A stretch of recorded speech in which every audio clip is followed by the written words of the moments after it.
വയനാട് കേണിച്ചിറയിൽ തെരുവുനായുടെ ആക്രമണമുണ്ടായി. 4.5 വയസ്സുകാരനായ ആദി നവീനെയാണ് തെരുവുനായ ആക്രമിച്ചത്. എടക്കാട് പുള്ളോലിക്കൽ വില്ലയിൽ ഇന്നലെ വൈകിട്ടായിരുന്നു ഈ സംഭവം. എം കമൽ തയ്യാറാക്കിയ റിപ്പോർട്ടാണ് ഇനി.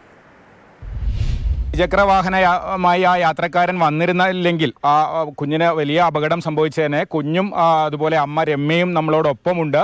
ഇന്നലെ സുൽത്താൻ ബത്തേരി ആശുപത്രിയിൽ ചികിത്സ തേടിയതാണ്. മുറിവുണ്ട്, അതും കഴുത്തിലും നെറ്റിയിലുമൊക്കെയാണ് മുറിവേറ്റിരിക്കുന്നത്. ഇന്നലെ തന്നെ വാക്സിനേഷൻ എടുത്തിട്ടുണ്ട്. അത് ഇവർ പുറത്ത് കളിച്ചുകൊണ്ടിരിക്കുകയായിരുന്നു.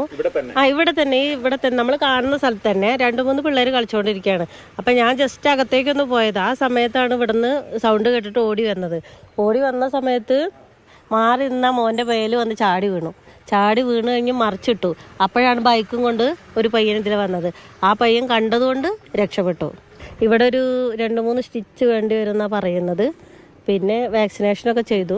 ഈ ഒരു തെരുവുനായ കുറച്ച് ഒരു പ്രകോപനം ഇല്ലാണ്ട് കുട്ടീൻ്റെ നേരെ ചാടിയത്. അപ്പോൾ അതിനെ കണ്ടെത്താനോ പിടിക്കാനോ എന്തെങ്കിലും നടപടി പഞ്ചായത്തിന് എടുക്കാൻ പറ്റും? അല്ല, അതിനെ തെരുവുനായ പ്രതീക്ഷിക്കാതെയാണ് വന്നത്.